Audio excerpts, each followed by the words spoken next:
எவ்வளோ சீக்கிரம் விடிஞ்சிருது. கொஞ்ச நேரம் என்ன தூங்கலான்னு பார்த்தா அதுக்குள்ள விடுத்துட்டேன். கடவுளே, இனிமே பகல் நேரத்தை கம்மியாகவும் ராத்திரி நேரத்தை அதிகமாகவும் ஆக்கிருங்க. அப்போதான் என்னைய மாதிரி ஆட்கள் கொஞ்ச நேரம் நல்லா தூங்க முடியும். புலம்பிட்டே இருக்கிறதுல ஒரு பிரயோஜனமும் இல்லை. சீக்கிரமா எழும்பி போய் வேலையை பார்ப்போம். நம்மளுக்கு முன்னாடி மாமியா கழுவி மட்டும் எழும்பிட்டு அவ்வளோதான். இன்னைக்கு ஃபுல் டே நீ லேட் ஆகலும்னா லேட் ஆகலும்னா லேட் ஆகலும்னு சொல்லி காமிச்சிக்கிட்டே இருக்கும். அம்மா, என் குறுக்கு என்ன வலி வலிக்கு. ஓ சரி, இன்னைக்கு காலையில் சாப்பிட்றதுக்கு என்ன பண்ண ஒன்றும் புரியலையே. சரி, கிச்சனில் போய் பார்ப்போம். என்னது இருக்கோ அதுக்கேற்ற மாதிரி பண்ணி கொடுப்போம். மாவு இருக்குல்ல, பேசாமல் இட்லி ஊற்றி கொடுத்துருவோம். அதனால் நம்மளுக்கு வேலை கொஞ்சம் கம்மியாக இருக்கும். தேங்காய் சட்னி வைப்போமா இல்லை தக்காளி சட்னி வைப்போமா? என்ன பண்ணியா மருமவளே? அதுவாத்த இட்லி சுடலான்னு மாவு எடுத்து வச்சுட்டு இருக்கேன். இட்லி சுட போறியா? இந்த வீட்டில் யாருக்கு தான் இட்லி பிடிக்குன்னு இட்லி சுட போறா? தோசை சுடு, அதான் எல்லாரும் விரும்பி சாப்பிடுவ. சுட சுட சாப்பிட்றதுக்கு நல்லா இருக்கும். சார், ஒரு 10 நிமிஷம் லேட்டாக வரக்கூடாதா? இட்லி ஊற்றி வச்சுட்டேன்னு இருப்பேன். இனிமே இது முன்னாடி மாவுலாம் தனியாக இருக்குது, இட்லி ஊற்றலன்னு கண்டுபிடிச்சிருமே. தோசை தான் சுட்டு கொடுத்து ஆகணும். தோசை சுடு சுடுன்னு உயிரை எடுத்துருவாங்களே குடும்பமாக சேர்ந்து. என்ன மருமவளே, என்ன யோசிச்சுட்டு இருக்கா? இல்லத்தே, டாக்டர்ல இட்லி தான் உடம்புக்கு நல்லதுன்னு சொல்றாவ. நம்ம தோசையில எண்ணெய் நெய்லாம் ஊற்றுற பத்தியில, ஆனால் இட்லியில் அப்படி ஒன்றும் இல்லை. இட்லி வந்து உடம்புக்கு ரொம்ப நல்லது. அதனால தான் இட்லி சுடலான்னு பார்த்தேன். டாக்டர் அம்மா, டாக்டர் எந்த டாக்டர் சொன்னாரு? அது ஒரு டாக்டர் ஃபோனில் சொன்னாரத்தே. அதானே, இப்போ யார் கையில் ஃபோன் கிடைக்குதோ அவையெல்லாம் டாக்டர் ஆயிடுறாவ. அவியலுக்கு எந்த விஷயம்லாம் பிடிக்குதோ அதெல்லாம் உடம்புக்கு நல்லது, அவியலுக்கு எது பிடிக்கல அதெல்லாம் கெட்டதுன்னு ஒவ்வொருத்தரும் இஷ்டத்துக்கு சொல்லுவாவ. களிமண் தின்னா நல்லதுன்றியாவ, அந்த கொட்டையை தின்னா நல்லதுன்றியாவ. அந்த நம்ம டெய்லி திங்கிறது நல்லது இல்லையா? எல்லாம் என் கால கொடுமை. அதெல்லாம் சொல்றது நீ விடு. நான் பழைய காலத்து மனசு, நான் சொல்றது கேளு. தோசை சுட்டோம்னா மனசுக்கு நல்லா இருக்கும், வயிற்றுக்கும் நல்லா இருக்கும், நாக்குக்கு அதுக்கு மேலே ருசியாக இருக்கும். அதனால தோசையை ஊற்று. இட்லி 4 சாப்பிட்டோம்னா அந்த இடத்துல தோசைனா 8 சாப்பிடலாம். அதுதான் நம்மளுக்கு பிடிக்கும். பேசாம தோசையை ஊற்று, நான் சொல்றது கேளு நீ. சரிங்க தே, அப்போ தோசையே ஊத்துறேன். நாட்டாட்டு. ஆமா, எங்க காப்பி எங்க? அடடா, மண்டபத்தில் இருக்கிற கொண்டே மாதிரி காப்பி போட மறந்துட்டோமே. எத்தே எத்தே, அது வந்து வீட்டில் பால் இல்லை, அதனால தான் நான் காப்பி போடலை. இல்லை, வீட்டில் பால் இல்லைன்னு காப்பி போடலையா? கடைக்கு போய் வாங்கிட்டு வரட்டு தானே? அதானே மகாராணி, என்னைக்கு நீங்கள் கடைக்கு போனியே? நான் தானே கடைக்கு போய் வாங்கிட்டு வரணும். எல்லாம் உங்களுக்கு வாங்கி கொண்டு தரணும். அதுக்கப்புறம் நீங்கள் எங்களுக்கு பண்ணி தருவியே. எத்தனை வருஷம் என்ன ஆகுது நீ கடைக்கு போகணும்னு நானும் பார்க்கேன். அப்படி இல்லத்தே, ஃப்ரிட்ஜில் பால் இருக்கும்னு நினச்சேன். இட்லி சட்டியில் ஊற்றி வச்சுட்டு அப்புறமா காப்பி போடலான்னு பார்த்தேன். அதுக்கப்புறம் பார்த்தா தான் பால் இல்லை. சரி, அதுக்கப்புறம் போகலாம் கடைக்கு அப்படின்னு இருந்தேன். அதுக்குள்ளே நீங்களே எழும்பி வந்துட்டியே. நல்லா சொல்லுவா கதையே. 2 வருஷமா நீ கடைக்கு போகிற அழகு தான் நான் பார்த்துக்கிட்டு இருக்கேனே. சரி, பிடிச்ச வச்ச பிள்ளையார் மாதிரி நிற்காதே. நீ பண்ணுற வேலையை தோசை ஒரு அதையாவது உருப்படியாக சுடு. சரியத்தே, இட்லியே சுடலையா? இட்லி தட்டியே, இனிமே உனக்கு என்ன வேலை? போங்கிட்டு. மடி உடச்சுட்டாலே, கடவுளே காப்பாத்து. ஐயே, இது என்ன மாமியை கழுவி உளுந்து கிடக்கு? ஏத்தே, என்னாச்சு? எலும்புங்க எலும்புங்க தே. எலும்பு முடியல பருப்பவளே, மண்டையில வலிக்கே.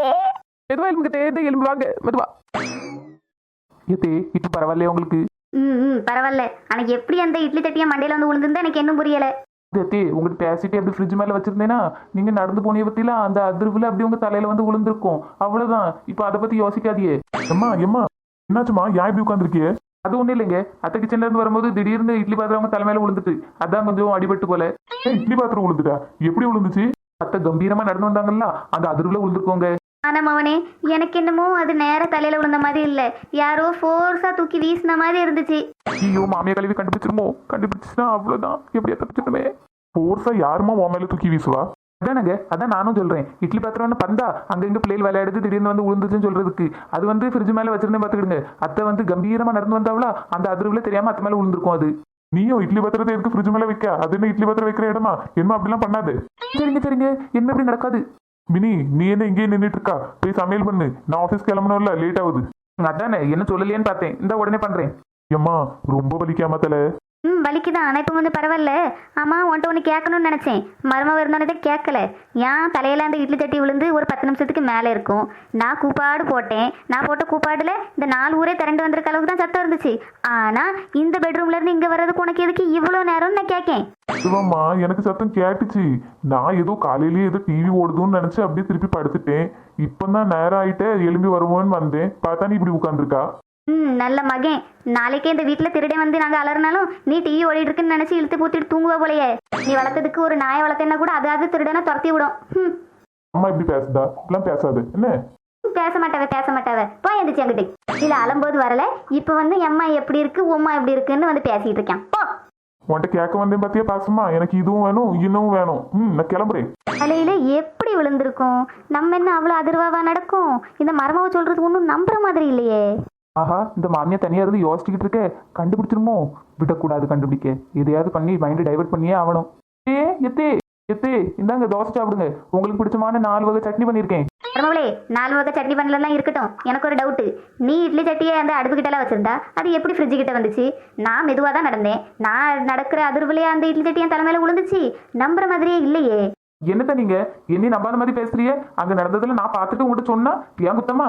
நீங்க என்னமோ நான் தான் அந்த இட்லி சட்டி தூக்கி உங்க மண்டை மேல போட்ட மாதிரிலாம் பேசுறிய. அதுக்கு காலமே இல்ல. அது ஒரு சந்தேகம் தான். அதுலயும் இப்போ நீ ஒரு தோசைக்கு 4 வகை சட்னி வச்சிருக்க பத்தியா? நீனே ஒரு வேலைக்கு மாற்றப்பட்டு அலைவா. ஆனா நீ இப்போ 4 வகை சட்னி வச்சு என் மனசை மாத்தணும்னு நினைக்கிறது பார்த்தா எனக்கு என்னமோ ஓமலதான் ஏதோ தப்பா இருக்குமோன்னு டவுட்டா இருக்கு. ஐயோ ஐயோ ஐயோ, இந்த வீட்டுல யாரும் என்ன நம்ப மாட்டேக்கவ. நான் இல்ல, எல்லா மருமகளுக்கும் இதே கதிதான். என்ன மாமியா பாவம் காலங்காத்தால இப்படி அடி வாங்கிட்டு இருக்காவளே, நம்மளாச்சும் ஏதாவது நல்ல வாய் குறிசை சமைச்சு கொடுப்போமேன்னு உங்களுக்கு பாசமா பண்ணி கொண்டு வந்து பத்தியில என் தப்பு தான், என் தப்பு தான், என் தப்பு தான். என்ன கண்ணீர்லாம் விடுறா? ஒரு வேலை இவ பண்ணியிருக்க மாட்டாளோ? ஏய், நீங்க தான் எப்பவும் தப்பா நினைக்க. ஏன்னா அப்படிலாம் இல்ல, சரியா? எதுவும் நினைச்சு மனசு போட்டு குழப்பிக்கிடாதீங்க. உங்க மண்டையில விழுந்ததுலதான் உங்களுக்கு இப்படிலாம் தோணுது. இப்படிலாம் யோசிக்கிறத விட்டுட்டு நல்லா சாப்பிட்டுட்டு படுத்து தூங்குங்க. ஆமா, அதுக்கு முன்னாடி கூட சொல்லணும்னு நினைச்சேன். இந்த ராத்திரி போடுற சீரியல் இப்பெல்லாம் காலையிலேயே வந்ததுல இந்த ஹாட் ஸ்டார்ல வர பத்தியில நான் அதுக்கு பைசா கட்டி எடுத்து வச்சிருக்கேன். என் மாமியார் காலையிலேயே பார்க்கணும்னு. இந்த இப்போ சால்வ் பண்ணி விடுறேன். டிவி பார்த்துட்டே சாப்பிடுங்க, உங்களுக்கு நல்ல ரிலாக்ஸா இருக்கும். என்ன மருமகளே சொல்றா? ராத்திரி பாக்குற சீரியல் இப்போ காலையில வருமா? ஆமாத்தே, இன்னைக்கு ராத்திரி டிவியில போடுவோம் பத்தியில அது இன்னைக்கே இப்போ காலையிலேயே நம்ம டிவியில பார்க்கலாம். இந்த ஹாட் ஸ்டார் ஆப் இருக்கு பத்தியில அதுக்கு பைசா மட்டும் கொஞ்சம் கட்டணும். அது உங்க மொமெண்ட்டை வாங்கி நான் கட்டி போட்டுட்டேன். அதனால என்ன நீங்க காலையில எழும்புனுடனே எல்லா சீரியலும் பார்த்துடலாம். நைட்டு வரைக்கும் வெயிட் பண்ண வேண்டியங்கிற அவசியமே இல்லை.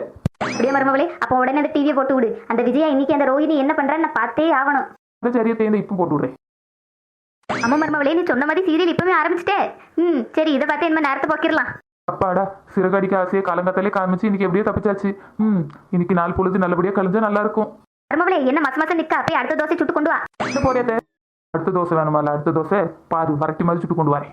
அவளே நல்ல பஞ்சு போல சுட்டு கொண்டா. எப்பா இப்பதான் நல்லா இருக்கு இந்த ரோஹிணி மாட்டின பிறகு. இவளுக்கு என்ன வேணும்?